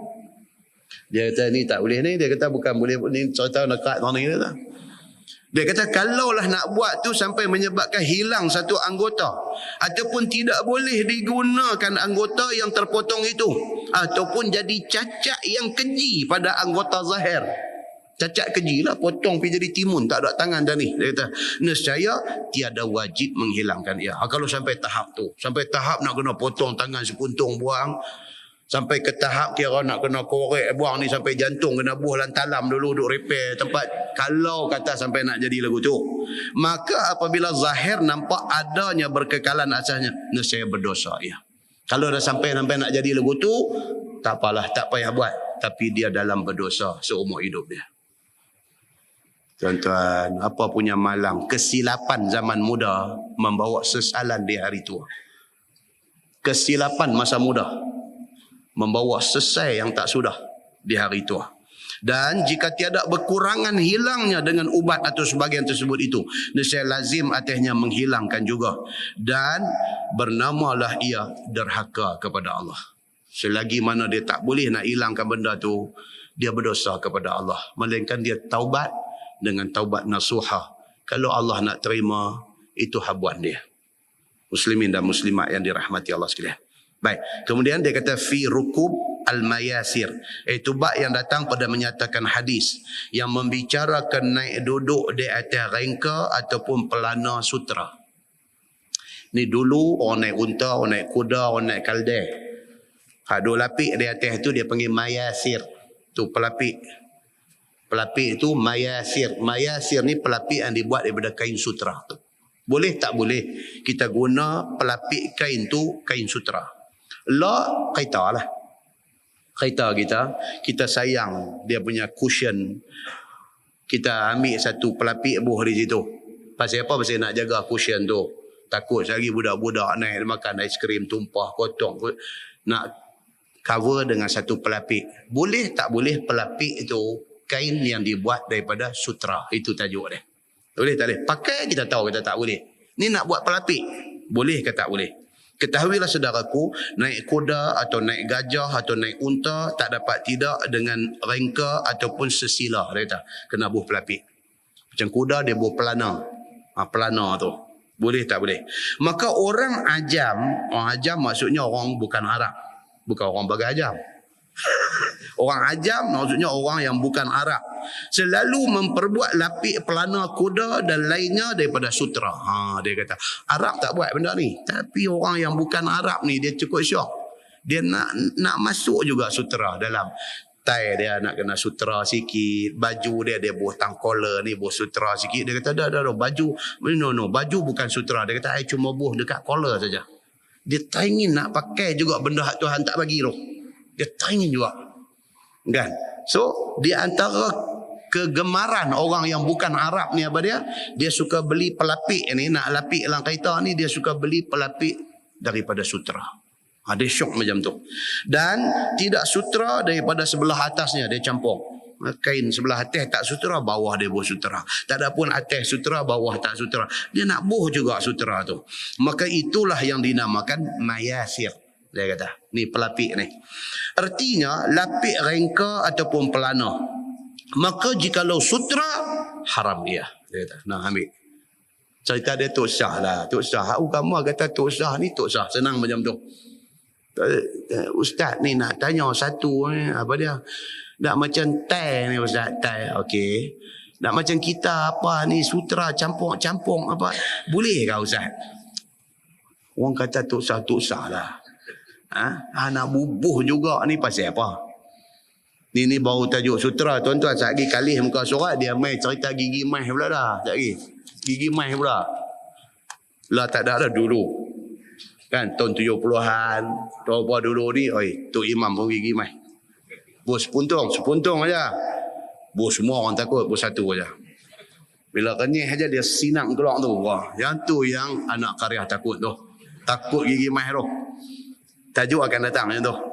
Dan begitu juga jikalau daripada sekalian jenis sutera, tak boleh dia kata. Tak kira sutera apa, tak boleh. Dia kata. Bermula dalil yang menunjukkan atas haram adalah hadis yang dikeluarkan oleh At-Tirmizi. Kata dia Anil Bara' bin Azib radhiyallahu anhu qala nahana Rasulullah sallallahu alaihi wasallam an rukubil mayasir. Diriwayatkan daripada satu sahabat Nabi sallallahu alaihi wasallam, nama dia Al-Bara' bin Azib radhiyallahu anhu. Kata dia telah ditegah akan kami oleh Nabi sallallahu alaihi wasallam daripada naik lapik rengka atau pelana daripada kain sutera. Clear hadis tu. Dan hadis tu hadis sahih. Tak boleh dia kata. Kata At-Tirmizi, dan pada hadis ini ada riwayat daripada Ali dan daripada Muawiyah, dan kata dia hadis Al-Bara' itu hadis yang hasan lagi sahih. Dulu tuan-tuan, rumah orang kaya. Dulu, rumah orang kaya dulu dia bubuh kulit rimau terampak dalam rumah. Dulu punya orang kaya. Lah tak boleh. Lah kalau bubuh perhilitan tangkap dengan rimau dengan dia sekali kena tangkap. Ini hidupan liar punya apa ni, dia tangkap. Dulu tak tahu pergi beli di mana. Kepala ada satu, belakang hampak kulit rimau belang. Kita pergi rumah dia, masuk terkejut. Tak rampak rimau duduk dalam rumah tu. Itu juga diharamkan oleh agama. Tak boleh. Tak boleh. Dibuat hamparan dan duduk di atas hamparan kulit menatang buah apa semua ni tak boleh. Kadang-kadang kita ni kaya sampai jadi tak torah.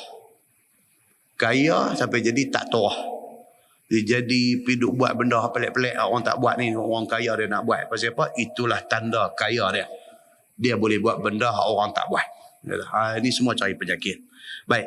Kemudian dia kata lapik rengka atau pelana sutera itu apa hukumnya? Tak payah baca. Yang tu memang dia abang kata haram.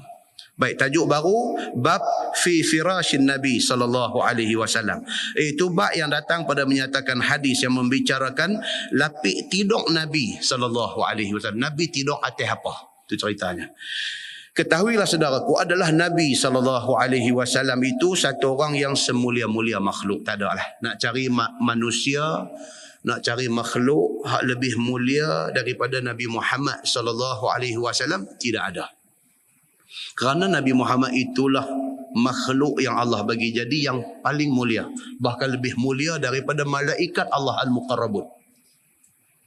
Tuan-tuan, kita baca balik hadis tu. Hadis cerita pasal syafaat Nabi. Kan di antaranya Nabi kata barang siapa yang baca doa lepas azan. Allahumma rabba hazihi ad-da'wati tammah والصلاة القائمة آت محمدا الوسيلة والفضيلة وبعثه مقاما محمودا الذي وعدته. Itu doa tu, doa bukan untuk kita, untuk Nabi.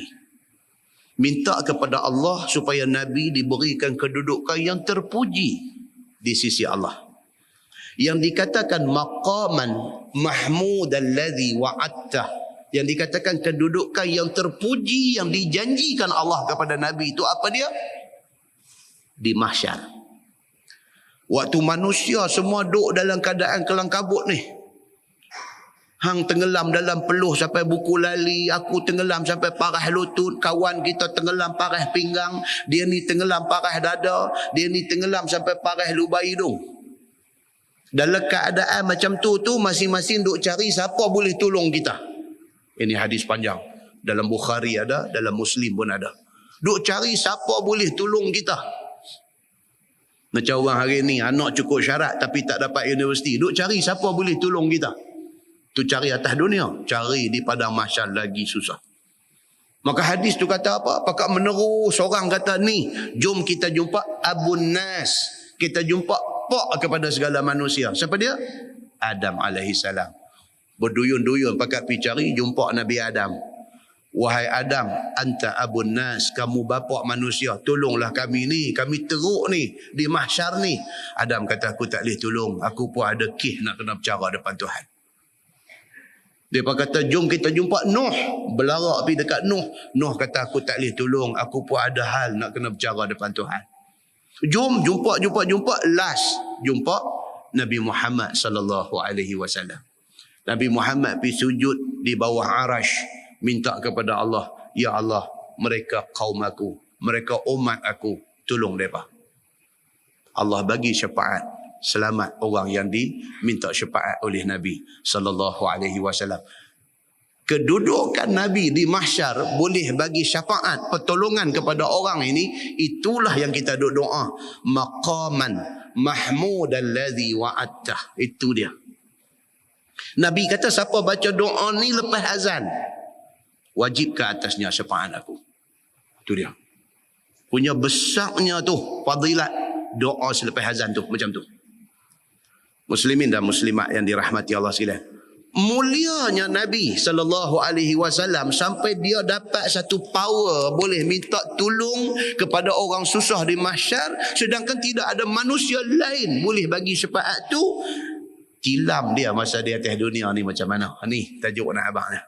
Dia kata tidak ada manusia yang lebih mulia daripada Nabi Muhammad sallallahu alaihi wasallam kerana dialah semulia-mulia makhluk di sisi Allah. Tetapi tidaklah ia, yakni Nabi sallallahu alaihi wasallam, memadankan bagi kemuliaan dirinya itu dengan sedap dunia seperti raja-raja besar yang mulia memadankan diri mereka itu dengan nikmat dunia dan pemenuh hawa nafsu. Tapi Nabi ni macam tu punya kedudukan mulia, dia tak ambil kesempatan di atas dunia. Tak ambil kesempatan. Nabi sallallahu alaihi wasallam ni dia tak jahat lah, kita kata tak jahat. Kita hari ni kalau ada sikit kedudukan, kita akan ambil kesempatan habis-habisan. Apa juga opportunity kita grab. Kita adalah opportunis. Opportunis maksudnya orang yang sentiasa mengintai-ngintai peluang yang ada, nak grab. Tak kira ada kuasa, kita nak guna kuasa, nak grab. Ada kedudukan, kita guna kedudukan, nak grab. Ada duit, kita nak guna duit, nak grab. Nabi SAW tidak begitu. Dia nak abang tu kat kita. Makan mereka itu dengan makanan yang lazat-lazat. Orang lain kalau ada kedudukan ni, Allahu Akbar. Segala-gala nak yang terbaik. Dan duduk mereka itu di atas tempat duduk yang halus-halus. Dan berhabis-habis diri mereka itu mempersediakan tempat dengan apa yang jadi megah dan tinggi nama. Semua kira nak tunjuk dia punya status dia. Kalau orang lain, dia kata lagu tu, bersalahan Nabi kita sallallahu alaihi wasallam. Tidaklah ia, yakni Nabi sallallahu alaihi wasallam, memandang kepada sedap diri dan menutup hawa nafsu. Nabi ni dia tak pandang benda ni. Itu. Bahkan diambilnya apa suatu yang tidak merosakkan badan dan tidak memberi gendala kepada menyediakan bekal akhirat. Nabi akan ambil ni ala kadar. Jangan sampai benda tu menghalang Nabi buat ibadat. Itu maksud dia. Kerana yang sebenarnya sedap dunia itu tidak kekal. Nabi faham. Benda tu tak pergi ke mana, tuan-tuan. Duit berbilion-bilion. Bukan million. Bilion. Mati, masuk kain kapal tu aja. Kunci Mercedes pun tak boleh bawa. Tu Zah kata kereta. Kunci pun tak boleh bawa. Pasal apa? Pasal kalau dia bawa pun tak boleh nak start apa. Dan yang kedua, anak pun tak boleh bawa. Pasal anak nak balas kereta tu. Kunci pun tak boleh bawa. Jangan kata nak bawa kereta. Begitu kesudahan semua orang. Dia kata, apakala ia tidak kekal, maka jadi sia-sialah menuntut dan merebut sedap dengan dia. Kalau benda tu tak kekal, kita hidup berebut sampai berkelahi adik-beradik kerana harta ni tak berbaloi lah. Kalaulah harta benda ni tak kekal, kita kerana nak berebut tanah sekangkang kera tu tak bercakap dengan abang kita. Oh, bukan orang cerdik lah buat kerja macam tu. Kerana nak berebut rumah murah sebiji itu, kita jadi berkerak rotan, berpatah harang dengan kak kita. Bodohlah orang yang buat kerja macam ni. Ni dia nak beritahu. Kalau kita ingat balik benda ni, nilai silaturahim dengan abang kak adik kita tu jauh lebih mahal daripada apa hak kita nak berebut tu. Tuan-tuan, benda ni kena jaga. Satu sahabat saya, pensyarah USM ni, kan, dia pernah cerita kat saya. Dia kata, Ustaz, dia kata saya tak faham anak saya ni tak boleh baik. Dia kata, anak saya ni, hak abang dengan hak adik berkelahi sepanjang masa, tak boleh nak baik. Sampai ke tahap kadang-kadang makan ni, kalau abang makan, adik tak makan. Tak lagi pun dia makan. Dia jadi bermusuh, jadi tak boleh tengok muka. Awak dia jadi macam ni. Saya ni habis doa, habis bangkit malam semayang, minta dekat Allah, bagilah keluarga jadi elok. Tak syok lah tengok adik-beradik jadi macam ni. Panggil duduk nasihat. Dia pun satu doktor PhD, Profesor Madya, kan. Panggil anak duduk, cakap elok-elok. Apa masalah? Tak boleh selesai, Ustaz, dia kata. Sekali pikiang punya pikiang, dia kata, teringat satu lah, dia dengan abang dia di kampung tu.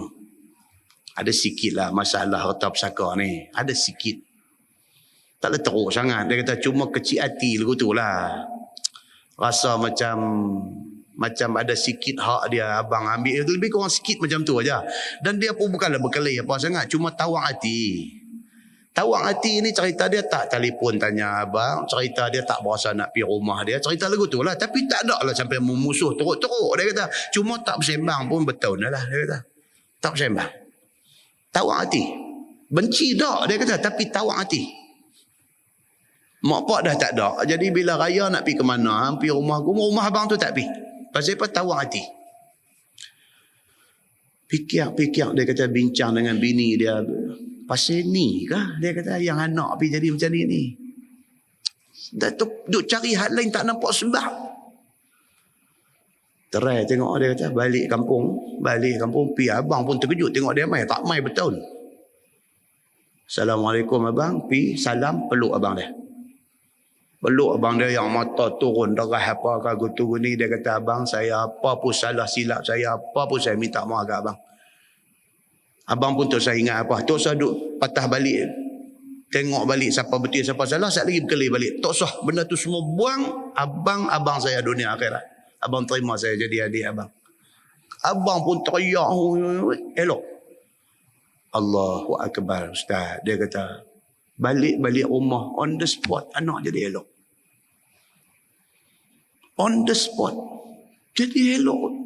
Dia kata saya tak boleh bercakap apa. Saya tengok bini saya yang mata, bini saya yang mata. Tuan-tuan, Allah Subhanahu Wa Taala kadang-kadang Tuhan Maha adil, maha bijaksana. Dia macam tu aja. Hang buat tang ni, aku tarik tang ni. Hang buat tang ni, aku tarik tang ni. Tuhan, tuan-tuan. Satu orang gaji dah ada, halal apa semua, cukup. Pergi ambil rasuah. Dia pergi rosak kereta. Kena roboh 5,000. Rasuah makan 500. Tuhan tarik 5,000. Tapi tak ramai orang dia fikir, dia relate benda tu. Tak ramai.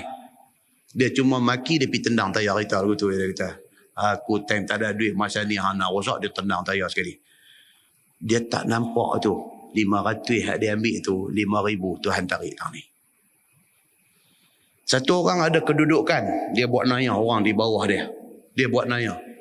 Satu hari tuan-tuan, anak dia duduk bawah orang lain, kena naya dengan orang tu.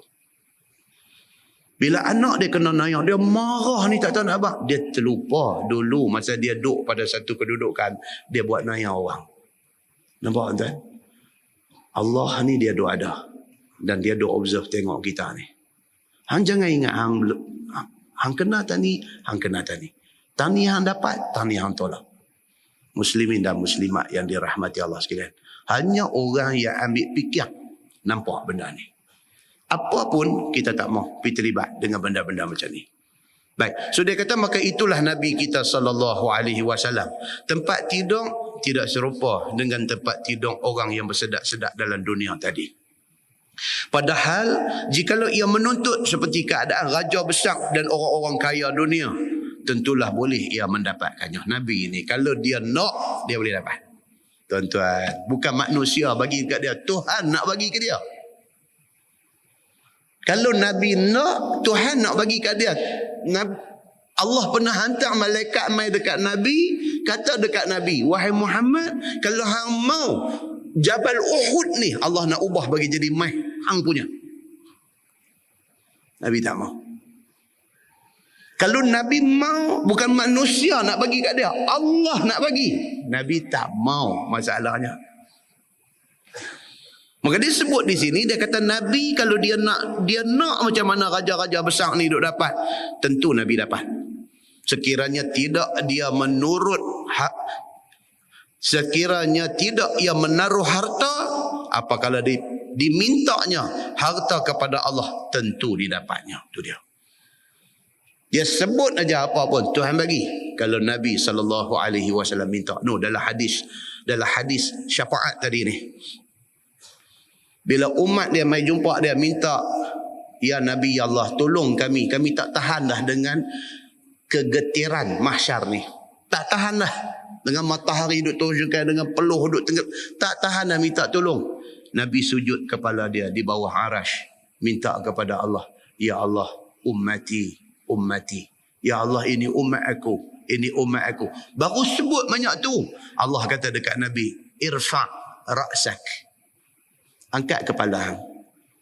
Allah tak boleh tengok Nabi letak dahi pergi minta dekat dia. Allah tak boleh tengok. Angkat kepala hang. Sal. Minta apa hang nak minta. U'ti. Hang akan diberi apa yang hang mahu. Begitu Nabi SAW. Dia tak minta habuan dia. Dia tak minta. Ni yang dia duk cerita ni. Dengan tiada ia berusaha bersungguh-sungguh kepada dunia dan harta. Tetapi harta Nabi SAW itu sangat banyak di dalam tangannya. Bacalah juzuk yang ke-11 kitab ini. Mukadimah kita baca bulan lepas. Ingat lagi tak bulan lepas kita baca? Sayyidina Ali bin Abi Talib pergi jumpa Nabi, pergi jumpa Sayyidina Abu Bakar As-Siddiq nak tuntut harta peninggalan Nabi. Abu Bakar kata no, tak boleh. Pasal apa? Pasal apa yang Nabi tinggal tidak boleh dipersakai. Nah, abang kata ada harta, bukan Nabi cari, harta yang dia dapat daripada bahagian dah dalam perang sabilillah. Bila berlaku perang 1/5 bahagian Nabi. Benda-benda tu jadi harta dia. Dia tak pernah ambil tahu pun harta-harta tu semua. Bila wafat Nabi SAW, keluarga pergi tanya tentang benda-benda ni. Yang kemudiannya apabila Abu Bakar jawab, minta maaf. Pasal apa? Pasal Nabi, bapa mentua hang pesan bahawa dia tidak boleh diwarisi. Aku tidak boleh bagi dekat hangpa. Ali bila dengar macam tu, okey, kalau betul Nabi kata lagu tu, okey, balik abang dekat Fatimah. Bapa hang dah pesan, apa yang dia tinggal bukan untuk diwarisi. Muslimin dan muslimat yang dirahmati Allah sekalian. Dapat tahu berapa banyak harta Nabi tu. Kalau kita baca hadis, kita baca mukadimah bulan lepas, kita tahulah banyaknya harta peninggalan Nabi. Tetapi tiada bergantung Nabi dengan kesedapan yang fana itu. Nabi tak peduli itu semua. Itulah sehingga lapik tempat tidurnya pun daripada kulit berisi sabut. Itu tilam Nabi. Kulit buah sabut dalam. Begitu aja.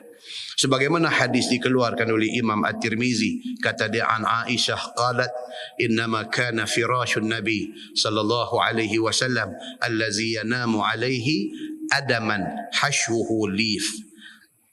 Diriwayatkan daripada isteri Nabi sallallahu alaihi wasallam, Aisyah radhiyallahu anha, kata dia hanya sanya adalah tempat lapik tidur Nabi sallallahu alaihi wasallam ialah kulit berisi sabut di dalamnya. Tu aja tilam dia. Dan kata At-Tirmizi, bermula ini hadis hasan lagi sahih, dan pada bab ini ada riwayat daripada Hafsah dan daripada Jabir. Baik, dia kata membuat tilam dan tikar bantai itu boleh ke tak boleh? Boleh tak boleh kita buat tilam? Tilam kita dah bukan sabut lah.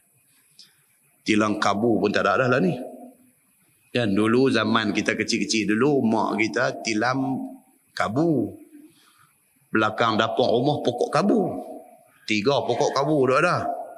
Kan? Dulu zaman dulu pokok apa? Tanam semua pokok hak ada manfaat aja. Pokok kabu, pasal apa? Nak buat tilam, nak buat bantai. Pokok setui, pasal apa? Pasal nak menyicah sambil belacan. Pokok stang, pokok rekup. Budak lah pun tak tahu dah. Dia kata buah apa ke benda tu, setui pun tak pernah dengar. Rekup lagi tak pernah dengar. Rekup. Kan? Pokok muyu nama dulu. Budak-budak lah tahu muyu. Ha? Muyu. Makan sampai jadi biru mulut ni. Buah muyu. Kan? Zaman kita budak-budak tu buah cenerai pun jadi makan. Dia ronda dalam semak, dalam hutan pakai seluar pendek, baju tak pakai. Tapi bukan istimalus samak lah. Pakai juga seluar pendek tu, pakai juga. Pergi dia ronda miang satu badan ni, jumpa biji cenerai pun makan. Dulu. Kan? Lah mana? Lah ayah balik main. Ayah tak beli apple. Apple lah ni. Stui, stay ni semua tak tahu pun buah tu macam mana, tak tahu. Kan? Kalau ayah dia bawa balik kata pokok stui pun payah cari dah. Katalah pergi jumpa pokok stui bawa balik main, dia ingat bola seralat, dia pungai kawan dia. Nampak? Nabi SAW dulu begini keadaan dia. Sabut, ambil prosok buat bantai, tidur. Berbantalkan bantal sabut. Dan juga bertilamkan tilam sabut. Dia kata. Bermula hadis itu hadis hasan. Baik, nak buat bantai, tilam, tikar ni boleh tak boleh? Kata Imam Nawawi rahimahullahu ta'ala, pada umpama hadis itu dalil atas harus membuat dan mengambil dan menggunakan tikar, bantai, tilam dan tidur di atasnya. Tak salah. Cuma berlebih-lebih itu salah lah. Tilam 8 inci. 8 inci tilam. Nama pun King Coil. King Coil nama. Sweet Dream. Tilam saja RM1,800. Tilam saja RM1,800. Tilam saja. Ada yang dengar dia kata RM1,800 tak ada apa Ustaz. Rumah saya RM15,000 Ustaz. Tilam. Itu hang punya pasal lah. Kita dengar 1,800 pun naik sejuk kaki dah. 1,800. Mahal tak kira dah tu. Pasal apa? Standard kita ni 200,500, 300 hati lah. 1,800 pun mulut kita dah. Ada kawan dia, saya punya 15 Ustaz. Tu pun hasil 22,000, tawak dapat 15,000. Lagi mahal, lagi tebal, lagi sedap tidur, lagi tak tahajud malam. Lagi tak tahajud malam. Pasal tak boleh bangkit. Sebab tilam mahal ni, dia ada satu magnet. Dia bukan tarik besi, dia tarik badan. Jaga, bukan tak teringat ni. Aku ni tahajud 2 rakaat pun tak buat ni. Duk nak bangkit tak boleh, dia duk tarik belakang tu. Dia duk tarik tu yang kata 1,800 tu. 15 dia terbenam dalam tilam tu. Dia duk tarik belakang ni. Kan Nabi kata ada 3 kan. Tiap-tiap kali kita tak kepala tidur, ada 3 ikatan iblis. Nabi kata ada 3 ikat kat kita ni.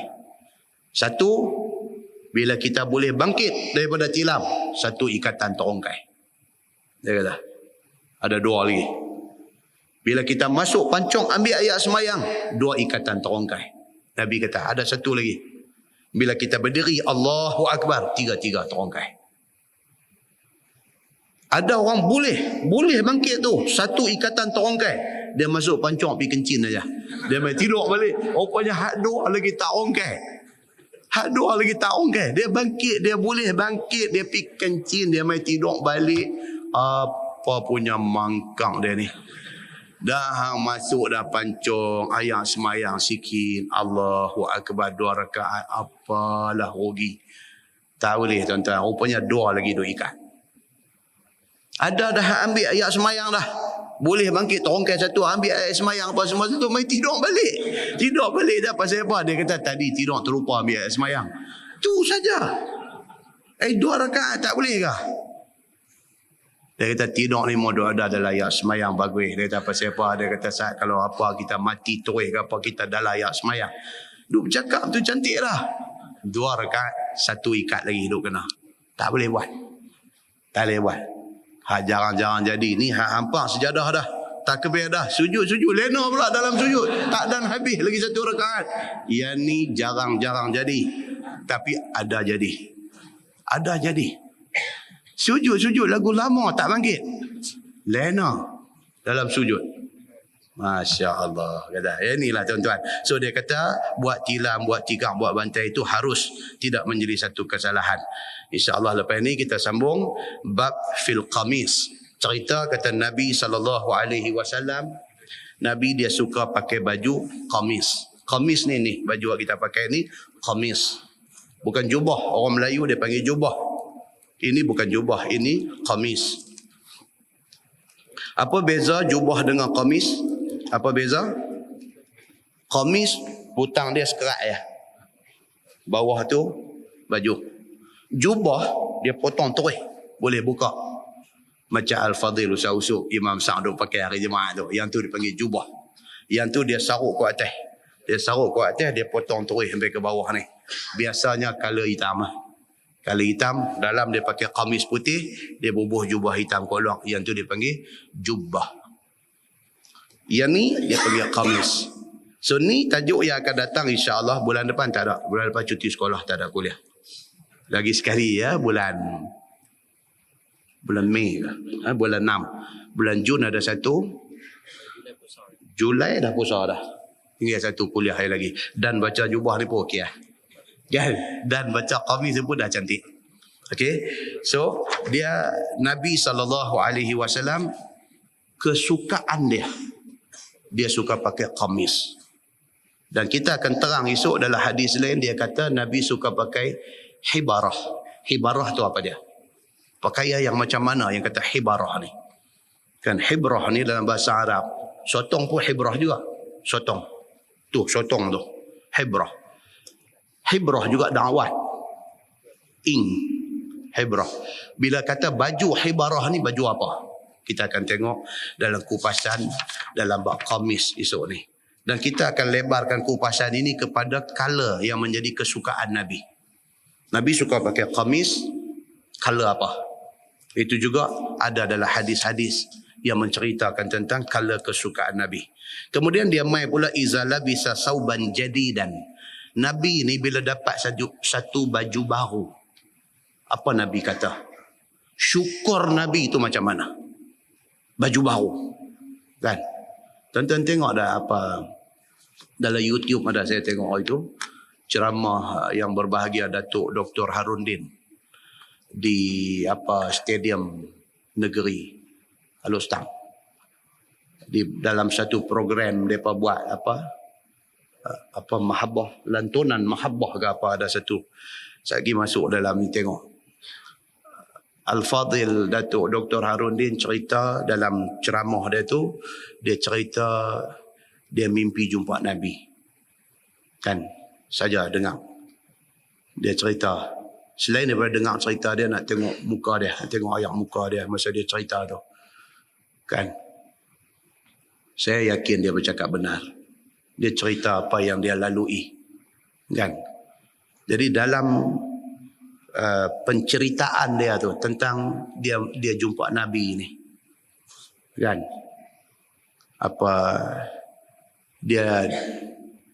Dia ditugaskan jaga kasut Nabi. Dia kata. Nanti tuan-tuan tengoklah. Kan? Dia ditugaskan jaga kasut Nabi. Kemudian dia describe pula kasut Nabi itu. Nanti tajuk yang akan datang lagi.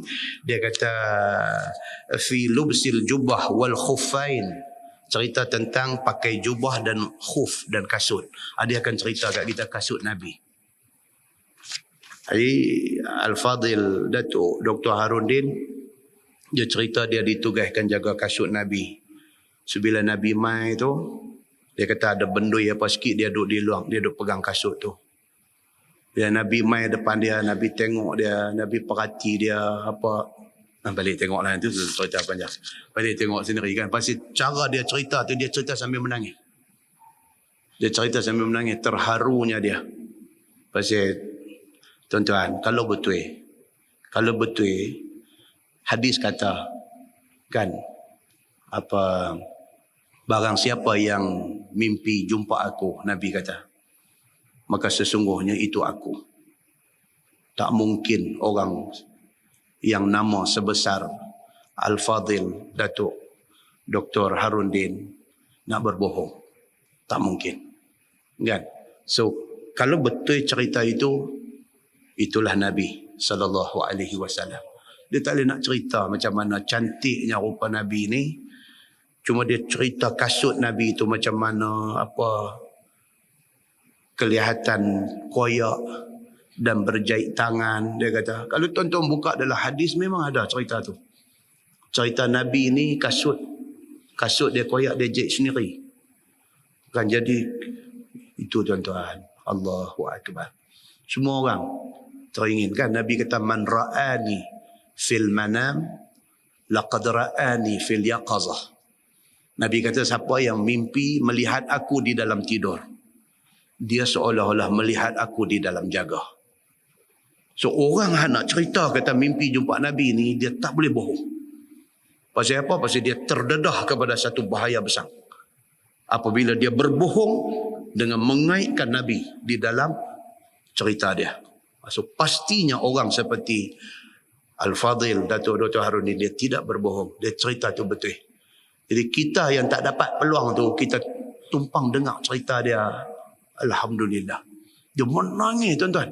Dia menangis sungguh-sungguh masa dia cerita tu. Kita bila bercakap ni, kita bukan takat nak dengar. Kita nak meneliti isi cakap dan kita nak melihat ayat muka orang yang bercakap. Kita nak menghayati apa yang dia sampaikan tu, kita nak semua ni. Baru kita boleh dapat apa dia nak sampai dekat kita. Itu seperti mana Nabi sallallahu alaihi wasallam dia macam tu. Kan kita cerita Abdullah bin Salam di masjid Brown Garden. Abdullah bin Salam rahib Yahudi. Satu orang yang alim kitab Taurat. Bila dia mai jumpa Nabi untuk first time bila Nabi sampai di Madinah. Dia tengok Nabi duk bercakap tu saja dah mai dalam hati dia dah. Matching dengan apa yang dia duk baca di dalam Taurat. Bila dia mendekati Nabi, Nabi tatap wajah dia. Nabi tengok dia atas bawah. Nabi tanya dia, hang ni siapa?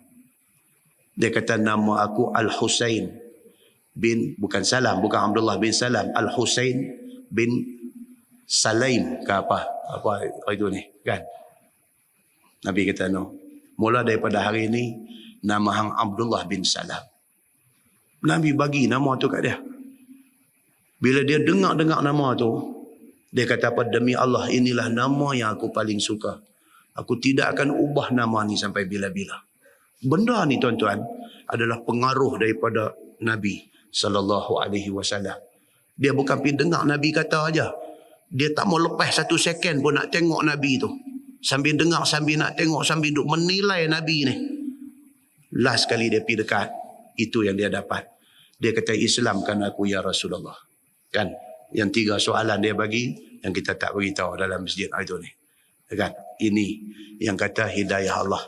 Dia mai kepada orang-orang yang macam tu. Kita tangguh dengan tasbih kafarah dan suratul As. Subhanakallahumma. Asyhadu an la ilaha illa anta astaghfiruka.